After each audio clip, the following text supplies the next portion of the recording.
Hai guys, balik lagi sama Mimin. Kali ini kita bakal lanjutin alur cerita Mage Overpower lagi. Bagi yang mau lihat part sebelumnya, bisa cek link playlist yang ada di deskripsi. Link traktiran kopi juga ada di situ ya. Langsung aja ke ceritanya. Part kemarin berakhir di mana Mikael telah berhasil mengalahkan sang Odious Monarch, salah satu dari komandan Demon God. Dan sekarang Mikael akan pergi bersama Leon menuju kota Paris. Dan di sana juga Mikael mendapatkan bantuan tambahan di mana Cassandra akan ikut bersama Mikael. Dan scene pun lalu berpindah ke 4 hari kemudian, di mana Mikael sedang beristirahat untuk memulihkan kondisi tubuhnya sehabis pertarungan melawan Odious Monarch. Sekarang kondisi tubuh Mikael telah mulai kembali seperti normal, dan Mikael pun berpikir bahwa dia harus mencapai circle ke-6 secepatnya, karena komandan Demon God yang lain tidak selemah Odious Monarch. Jadi Mikael harus bertambah kuat. Lalu Seth pun berkata kalau dia ingin menanyakan sesuatu kepada Mikael. Dia bertanya, apa sebenarnya Mikael ini? Sontak Mikael pun bingung dan dia bertanya balik, kenapa Seth tiba-tiba bertanya seperti itu? Seth berkata kalau dia ingin tahu sumber pengetahuan dan kemampuan Mikael yang luar biasa. Seth pun menambahkan jika Mikael ingin dia mempercayainya, Mikael harus menerangkan hal itu. Mendengar ucapan Seth, Mikael pun bergumam kalau perkataan Seth itu tidaklah salah, karena kepercayaan akan terbangun berdasarkan apa yang kau ketahui tentang orang tersebut. Tapi Mikael pun bimbang karena dia tidak bisa memberitahu Seth tentang regresinya. Memang Seth tidak akan memberitahu siapapun nanti, tapi Mikael haruslah tetap waspada. Dan di saat itu muncullah secercah ide di kepala Mikael. Mikael lalu berkata kepada Seth, bukannya terdapat penjaga makam Asar selain Seth? Sontak Seth pun terkejut, bagaimana Mikael bisa mengetahuinya padahal ia baru bertemu dengan satu penjaga makam saja, yaitu Seth.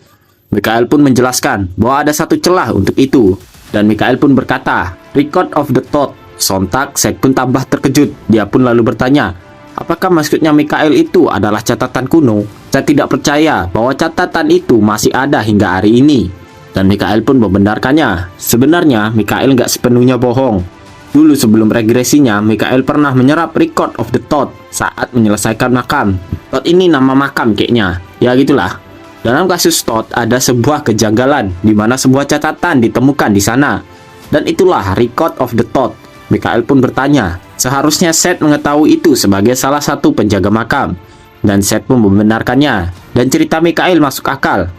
Dia lalu berkata kalau kisah Mikael ini agak di luar nalar. Namun Mikael menyangkalnya. Dia berkata kalau dia hanya beruntung saja. Seth pun kembali bertanya, bukankah dengan begitu Mikael mengetahui di mana letak makam yang lainnya? Dan untuk sekarang Mikael pun membenarkannya. Tapi Mikael berkata kalau prioritasnya sekarang adalah menjadi seorang hero, dan karena makam selanjutnya berada di dekat kota Paris, jadi Mikael bisa sedikit menundanya. Seth pun memuji rencana Mikael yang luar biasa. Dengan begini mereka bisa menghindari skenario yang terburuk. Dan Mikael pun lalu membalas kalau ada satu hal yang tidak bisa dikonfirmasi dari catatan itu. Mikael bertanya, apa sebenarnya wujud dari makhluk yang mereka sebut dewa? Sontak Seth pun terdiam. Saat ini, dewa yang diketahui itu cuma Hekau, dewa kontinen yang dikenal bijak. Dan hal itu juga terjadi sebelum regresinya. Mikael pun lalu bertanya beberapa hal kepada Seth. Namun Seth pun hanya terdiam tanpa membalas. Dia lalu berkata, kalau sekarang informasi yang ia bisa berikan kepada Mikael hanya terbatas, dan Mikael pun memakluminya. Mikael juga bertanya, apakah Seth juga tidak akan memberitahu apa yang akan terjadi jika ia mengumpulkan semua item suci? Dan Seth pun membenarkannya. Mikael pun mengerti hal ini sudah cukup bagus untuk sekarang, dan Mikael pun lalu beranjak keluar. Dan di sana ia telah ditunggu oleh Leon. Leon pun bertanya, apakah mereka akan langsung pergi ke kota Paris karena menurutnya lebih cepat akan lebih baik. Mikael pun membenarkan perkataan Leon. Namun untuk sekarang Mikael akan berdiam di sini untuk beberapa waktu. Leon pun bertanya alasan Mikael melakukan itu. Mikael pun berkata, kalau berita di mana ia mengalahkan Great Demon pasti sudah menyebar, dan hal itu akan menyebabkan kehebohan. Mungkin untuk sekarang masih biasa-biasa saja, namun pasti nanti akan terjadi kehebohan. Dan Mikael menjelaskan, kalau dia yakin bapaknya juga sudah tahu akan hal ini. Sontak Leon pun bingung dengan maksud Mikael. Mikael pun berkata, bukankah dia sudah memberitahu Leon kalau ia datang kemari tanpa sepengetahuan bapaknya? Dan hal itu pun membuat Leon menjadi sangat terkejut sekaligus ketakutan. Leon pun menjadi ketar-ketir karena bapaknya Mikael yang seorang mage terkuat baru mengetahui anaknya keluyuran. Leon pun sontak ngamuk-ngamuk sama Mikhail. Dia berkata, "Kalau mau mati jangan ngajak-ngajak." Dia pun mengajak Mikhail untuk kabur selagi ada waktu. Namun Mikhail dengan santai berkata kalau sekarang udah telat. Dan tiba-tiba langit yang awalnya cerah pun berubah menjadi mendung. Merasakan itu, Mikhail pun langsung merapalkan sihir shield untuk melindungi mereka. Dan duar, sebuah sambaran petir pun langsung menyerang mereka. Namun shield milik Mikhail bisa menahan serangan itu. Leon pun menjadi auto bingung sebenarnya apa yang terjadi. Mikhail pun menenangkan Leon. Dia menjelaskan kalau ini hanyalah cara menyapa antar keluarga Walpurgis. Dan Mikhail pun berkata kalau dia senang bisa bertemu dengan bapaknya. Dan di balik kepulan asap, keluarlah bapaknya Mikhail yang sudah emosi tingkat dewa. Dia berkata, "Fucek buat lo anak babi." Dan scene pun berpindah ke Uskup Arlek yang masih nggak nyangka kalau dia akan terlibat dalam pemilihan Nero. Tapi karena Great Demon tiba-tiba muncul, dia nggak punya pilihan lain. Terlebih lagi, orang itu adalah Mikhail Walpurgis. Dengan tersenyum, Uskup Arlek berkata, kalau tidak ada satupun orang yang cocok menjadi hero kecuali Mikhail. Dan di saat itu, tiba-tiba terjadi gempa yang sangat kuat yang membuat Uskup Arlek cukup terkejut. Lalu datanglah salah satu bawahannya yang menghampiri Uskup Arlek. Uskup Arlek pun bertanya, apa yang terjadi? Apakah demon sedang menyerang mereka? Namun bawahannya itu berkata, kalau yang terjadi sebenarnya adalah Marquis Walpurgis sedang ngamuk ngereok ke anaknya, yaitu Mikhail. Dan terlihatlah Mikhail yang sedang melarikan diri dari bapaknya yang ngamuk-ngamuk sambil ngeluarin kodam. Jadi ingat kalau bapak ngamuk-ngamuk bawa gesper. Mikhail pun terus menghindari semua serangan bapaknya itu. Dan Mikhail menyadari kalau bapaknya ngamuk tanpa berniat untuk melukainya. Mikhail pun berkata kalau dia sangat menghormati bapaknya. Namun bapaknya Mikhail menyuruh Mikhail untuk diam dan jangan banyak bacot. Lalu bapaknya Mikhail pun melepaskan serangan petir ke arah Mikhail. Namun Mikhail pun langsung merapalkan mantra bling, dan sat-set Mikhail pun berhasil menghindari semua serangan bapaknya yang brutal itu. Lalu terdapat sebuah serangan yang hampir mengenai Mikhail. Namun untungnya ada Set yang langsung gercep dan melindungi Mikhail dengan kekuatannya. Bapaknya Mikhail pun agak terkejut melihat itu. Lalu Mikhail pun bertanya, apakah bapaknya benar-benar berpikir bahwa Mikhail akan menjadi hero hanya untuk menyerahkan dirinya saja? Dan bapaknya Mikhail pun tidak menyangkalnya. Namun Mikhail menjelaskan bahwa hero di generasinya sekarang telah berbeda dari sebelumnya. Bapaknya pun bertanya, apa maksud dari perkataan Mikhail barusan? Mikhail pun bertanya, apakah bapaknya sudah mendengar rumor tentang kemunculan Great Demon? Bapaknya pun menjawab bahwa rumor itu hanyalah propaganda biasa dari Paris untuk menarik perhatian. Namun Mikhail menjawab bahwa rumor itu bukanlah sebuah propaganda, namun fakta. Sontak bapaknya Mikhail pun terkejut mendengar perkataan Mikhail. Bapaknya pun menyuruh Mikhail untuk menceritakan lebih detail lagi. Dan setelah mendengar cerita Mikhail, bapaknya pun agak terkejut karena salah satu dari komandan Demon God benar-benar muncul. Dan Mikhail pun membenarkannya, dan ia menambahkan bahwa sang Odious Monarch telah mati karena suatu keadaan. Dia pun lalu bertanya lagi untuk benar-benar memastikannya, karena tidak ada kekacauan yang terjadi walaupun salah satu komandan Demon God sudah terbunuh. Namun tiba-tiba datanglah Uskup Arlek yang membenarkan perkataan Mikhail itu. Bapaknya Mikhail pun mengenali Uskup Arlek. Bapaknya Mikhail pun bertanya kepada Uskup Arlek, apakah hal yang dikatakan Mikhail itu benar? Dan apakah Paris telah menemukan jiwa seorang hero di luar sana?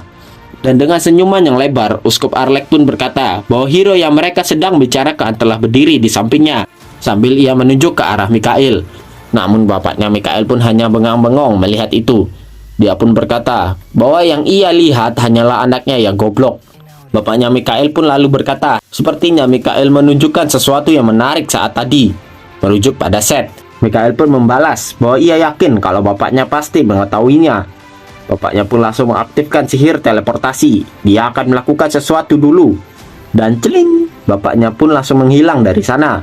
Uskup Arlek pun bertanya, kemana bapaknya pergi? Namun Mikhail menjawab bahwa bapaknya akan segera kembali. Dan dalam waktu sekejap mata, bapaknya Mikhail pun telah kembali. Mikhail pun bertanya, apakah bapaknya sudah memastikannya? Bapaknya pun menjawab, saat dia pergi mengecek kepadatan mana di ibu kota tadi, dia merasakan hawa kemunculan Great Demon. Bapaknya Mikhail pun berpikir dan berkata bahwa hero itu tidak terlalu cocok dengan nama Walpurgis. Mikhail pun sudah menduganya, karena keluarga Walpurgis tidak begitu mempercayai adanya kepercayaan. Mungkin untuk sekarang, gelar hero memang kayak ecek-ecek, karena tidak adanya ancaman besar. Namun kedepannya seorang hero akan menjadi satu-satunya yang bisa menyelamatkan dunia dari Demon God. Bapaknya Mikhail pun bertanya kepadanya, apakah dia benar-benar yakin? Karena tetua dari Paris bukanlah orang yang bisa ia anggap remeh. Dan semuanya tidak akan berjalan mudah seperti yang Mikhail katakan.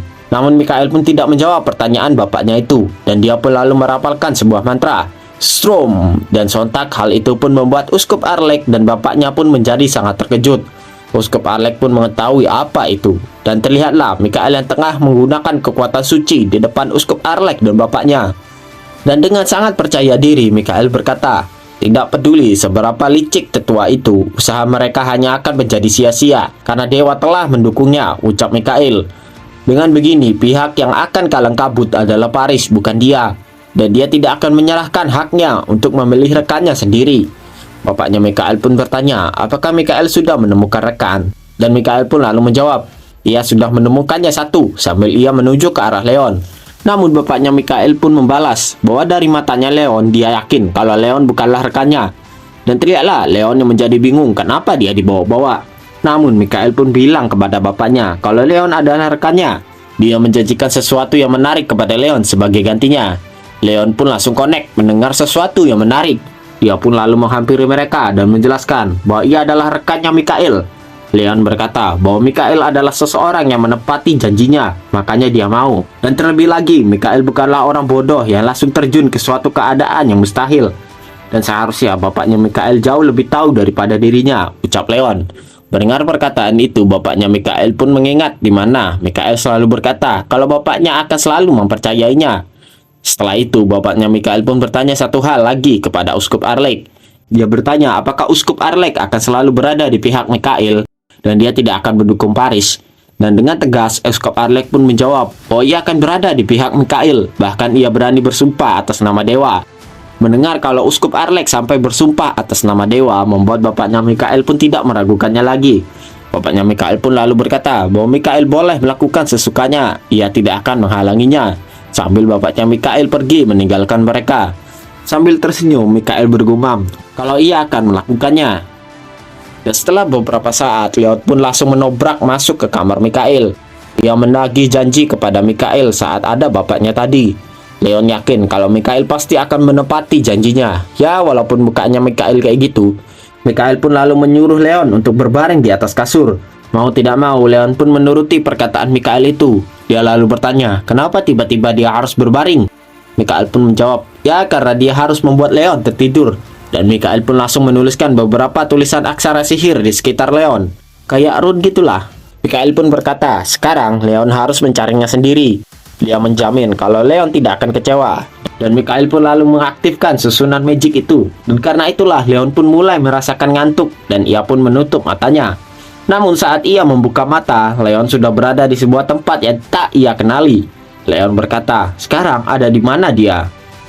Leon sedang kebingungan pun tiba-tiba terkejut setelah mendengar seseorang menyapanya dari belakang. Selamat datang, ucap orang itu. Spontan Leon pun langsung menghadap ke belakang. Orang itu berkata, kalau semua ini hanyalah ilusi semata. Bisa dibilang kalau ini adalah dunia di bawah alam sadarnya Leon. Leon yang terus melihat orang itu pun bergumam kalau dia tidak bisa melihat wajah orang itu. Jadi ini semua hanyalah tipuan, ucap Leon. Orang itu pun lalu turun dan dia berkata, dia tidak peduli Leon menganggap apapun tempat itu. Namun dia pun lalu menyuruh Leon untuk mengangkat pedangnya, sambil orang itu mencabut pedangnya dengan tatapan tajam. Dan dengan kecepatan yang luar biasa, orang itu pun langsung melesat ke arah Leon untuk menyerangnya. Leon yang melihat pergerakan orang itu pun sangat terkejut. Namun untungnya Leon masih bisa menahan serangan mendadak itu. Namun saking kuatnya serangan tersebut, pedang yang Leon genggam pun langsung terlempar. Hal itu pun membuat Leon menjadi tambah terkejut. Lalu orang itu pun bersiap menyerang Leon lagi. Antrot, Leon pun tertusuk oleh pedang orang itu yang berhasil menancap di perutnya. Tapi saat sadar, Leon pun sudah berpindah ke tempat awal. Leon pun menjadi kebingungan karena tak ada bekas luka satupun di tubuhnya. Lalu orang asing itu pun menyapa Leon lagi seperti kejadian di awal. Leon pun keheranan sebenarnya apa yang terjadi. Dan saat orang itu turun, Leon pun langsung memasang kuda-kuda untuk bertarung. Orang itu berkata, kalau kali ini Leon boleh juga. Leon sebenarnya tidak tahu apa yang terjadi. Namun dia tidak akan membiarkan hal itu terjadi lagi. Dan Leon pun langsung mengaktifkan auranya. Dia menyelimuti semua tubuhnya dengan aura itu. Leon kali ini lebih memilih untuk menyerang duluan. Leon pun menggunakan teknik pertama, Aura Molière, dan keluarlah sebuah serangan aura yang begitu cepat. Namun orang itu tidak melakukan apapun dan hanya terdiam saat serangan Leon mendekat. Leon yang sudah di depan orang tersebut berkata kalau orang ini terlalu sombong, dan Leon pun siap menebas orang itu. Namun, orang itu pun melakukan tendangan lutut yang berhasil menghentikan serangan Leon. Saking kuatnya, Leon pun harus mengeluarkan cukup banyak darah dari mulutnya. Tak terhenti di situ, tendangan orang itu pun membuat Leon terhempas ke belakang. Seperti mengerti apa yang Leon gumamkan, orang itu berkata, sepertinya tadi Leon menganggapnya terlalu sombong. Orang itu pun menambahkan, sepertinya Leon belum mengerti cara berlatih yang benar. Dia pun hendak membunuh Leon. Dia berkata, jika Leon tidak mengerti, maka mati saja dan ulangi lagi. Dan trot, orang itu pun menusuk Leon. Dan seketika Leon pun terbangun dari mimpinya itu. Mikhail yang berada di sampingnya pun bertanya, bagaimana hasil latihannya? Leon pun meminta Mikhail untuk mengirimnya ke sana lagi. Mendengar itu, Mikhail pun bergumam bahwa sepertinya semua berjalan lancar. Namun Mikhail pun menjawab bahwa tidak ada gunanya Leon terus mengulanginya jika ia tidak dapat mengambil sebuah pelajaran tadi. Sontak Leon pun menjadi bingung dengan maksud Mikhail. Mikhail pun berkata kalau Leon harusnya mengambil pelajaran dari apa yang terjadi barusan, lalu membuat rencana yang matang sebelum mengulanginya lagi. Leon pun tampak bingung dengan apa yang terjadi. Leon pun lalu bertanya, sebenarnya siapa lawannya tadi? Namun Mikhail tidak mau memberitahu Leon. Sebenarnya orang yang dilawan Leon tadi adalah Leon yang berada di masa depan. Mikhail pun menyuruh Leon untuk beristirahat saja sekarang, karena besok mereka akan berangkat pagi-pagi. Leon pun bertanya, kemana mereka akan pergi? Apakah mereka akan ke Paris? Mikhail pun menjawab, memang tujuannya adalah Paris. Namun ada satu tempat yang akan ia kunjungi dahulu. Leon pun bertanya, di mana tempat itu? Mikhail pun membalas bahwa tempat itu adalah Forest of Fairy. Dan scene pun lalu berpindah, di mana semua rekan-rekan Mikhail telah berkumpul. Cassandra pun bertanya, apakah Mikhail akan benar-benar pergi ke Forest of Fairy? Lebih tepatnya, World of Tree. Dan Mikhail pun membenarkannya. Namun penjaga di samping Cassandra berkata kalau elf itu adalah makhluk yang songong dan keras kepala. Mereka berpikir kalau mereka adalah makhluk yang terpilih dan istimewa. Mikhail pun bertanya, nama dari kesatria itu? Kesatria itu menjawab kalau Mikhail boleh memanggilnya Helen. Lalu Pak Mordin pun ikut nimbrung. Dia membenarkan perkataan Helen. Dia berkata, kalau ada nasihat dari orang tua dulu, jangan pernah mempercayai orang yang bertelinga panjang, merujuk kepada elf. Mendengar itu, Helen pun berkata, sepertinya Pak Mordin telah mengerti. Lalu mereka pun secara bersama-sama berkata, kalau orang yang bertelinga panjang tidak bisa dipercaya. Sambil pose-pose kayak capres gitulah. Sontak Mikhail pun agak terkejut melihat kelakuan mereka berdua. Namun Mikhail berkata, kalau dia tidak peduli tentang elf ataupun yang lain, dia ke sana hanya untuk World Tree. Leon pun bertanya, kenapa Mikhail mau ke sana? Mikhail pun menjawab, kalau dia ingin mengambil 1 atau 2 dahan dari pohon itu. Sontak rekan-rekan Mikhail pun langsung terdiam. Mikhail pun lalu bertanya, memangnya apa yang salah? Mereka pun lalu bertanya, bagaimana caranya mereka agar bisa masuk ke Forest of Fairy? Mikhail menjawab, kalau itu mah gampang. Lalu Mikhail pun mendekati sebuah akar di tanah. Mikhail berkata, kalau ini adalah akar dari World of Tree. Mereka pun bertanya lagi, memangnya mau diapakan akar itu? Mikhail pun menjelaskan bahwa akar dari World Tree telah menyebar ke seluruh dunia dan mereka tinggal mengikuti akarnya untuk mencapai tempat pohonnya berada. Namun melihat akarnya sampai mencuat ke atas, itu menandakan kalau World of Tree sedang tidak baik-baik saja. Helen pun berkata bahwa World of Tree adalah makhluk yang derajatnya lebih tinggi dari mereka. Tidak mungkin ia mau menerima makhluk rendahan seperti mereka. Mikhail pun sekali lagi menenangkan mereka. Itu mah urusan gampang, ucap Mikhail. Karena Mikhail telah menyiapkan segalanya. Dan terlihatlah Mikhail yang sedang membuat sebuah pola di tangannya. Dan Mikhail pun merapalkan mantra sihir, Lock Up. Namun, scene lalu berpindah di saat Mikhail belum melakukan regresi. Di sana keadaan telah menjadi kacau walau. Bahkan World of Tree telah mati. Dan di sana juga terlihatlah seorang elf yang bersedih atas kehilangan World of Tree. Mikhail pun berusaha menenangkan elf itu yang masih nggak tahu namanya siapa ya. Mikhail pun berusaha menenangkan elf itu karena elf itu sekarang harus mengambil alih posisi Ratu Elf yang kosong. Ratu Elf yang sebelumnya mati di tangan Demon God sebelum berhasil memulihkan World of Tree. Dan wanita elf ini adalah Ratu Fairy ke-8 yang akan bergabung nantinya dengan Mikhail. Dan scene pun kembali di masa sekarang, di mana sihir yang digunakan Mikhail tadi adalah sihir yang memungkinkan Mikhail bisa berbicara dengan World of Tree. Namun tiba-tiba muncullah Seth yang marah-marah sama Mikhail, karena Mikhail tidak memberitahu Seth dulu sebelum melakukan tindakan ceroboh ini. Mikhail pun agak terkejut karena Seth bisa ada di sini. Seth pun menjelaskan dia dipaksa ikut kemari karena dia telah membuat kontrak jiwa dengan Mikhail.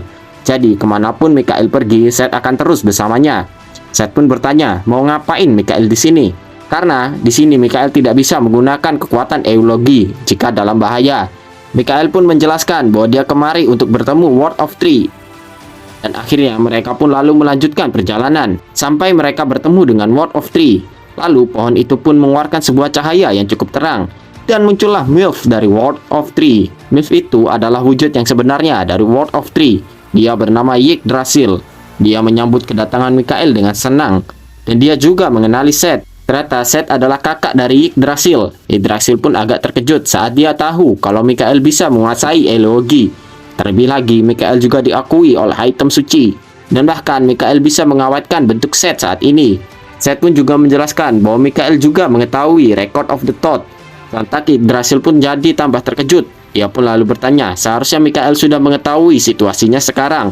Dan Mikhail pun membenarkannya. Mikhail berkata, kalau itu pasti ada hubungannya dengan Demon God, bukan? Sontak Yggdrasil pun tersentak mendengar perkataan Mikhail barusan. Setelah itu Yggdrasil pun menunjukkan sesuatu hal kepada Mikhail dan Seth. Dan terlihatlah bagian tubuh dari Yggdrasil yang mulai termakan oleh suatu kekuatan gelap, kekuatan milik Demon God. Seth pun menjadi sangat terkejut dan sementara Mikhail mengerutkan keningnya. Yggdrasil menjelaskan bahwa daging Demon God terlalu kuat baginya. Jika saja dia dulu bisa menghabisi Demon God secara keseluruhan, maka ini tidak akan terjadi. Akhirnya rasa penasaran Mikhail selama ini terjawab. Bagaimana seorang Yggdrasil yang sangat hebat bisa mati sebelum regresinya? Mikhail pun bertanya, apakah Yggdrasil menahan Demon God sendirian selama ini? Padahal kekuatan Demon God saja dapat menghancurkan seluruh dunia. Dan Yggdrasil pun membenarkannya. Mikhail pun bertanya lagi, berapa lama lagi waktu yang tersisa yang dimiliki oleh Yggdrasil? Dan Yggdrasil menjawab, kalau dia hanya memiliki waktu kurang lebih 4 hari saja dari sekarang. Lalu dengan bersemangat, Mikhail berkata, kalau mereka masih memiliki waktu, karena sisa kekuatan Demon God belum mencapai inti dari Yggdrasil. Sebelum regresinya, Yggdrasil lebih memilih mati bersama dengan sisa kekuatan Demon God. Namun sayangnya, Demon God berhasil bangkit kembali setelah kematian Yggdrasil. Jadi kematian Yggdrasil jadi sia-sia. Tapi sekarang akan berbeda karena Mikhail akan membantu menyingkirkan sisa-sisa kekuatan Demon God itu sebelum mencapai inti Yggdrasil. Dalam kurun waktu 4 hari, sontak Yggdrasil pun menjadi terkejut dan skeptis. Namun Seth menyuruh Yggdrasil untuk percaya saja pada Mikhail. Dan akhirnya Yggdrasil pun mau untuk dibantu oleh Mikhail. Namun sebelum itu, Mikhail berkata kalau dia ingin imbalannya dulu. Sontak Yggdrasil dan Seth pun menjadi terkejut. Mikhail menjelaskan kalau dia mau DP-nya dulu. Dan Yggdrasil pun bertanya, apa yang diinginkan Mikhail? Bahwa dia ingin dahan pohon dari Yggdrasil yang terkuat dan yang paling bagus.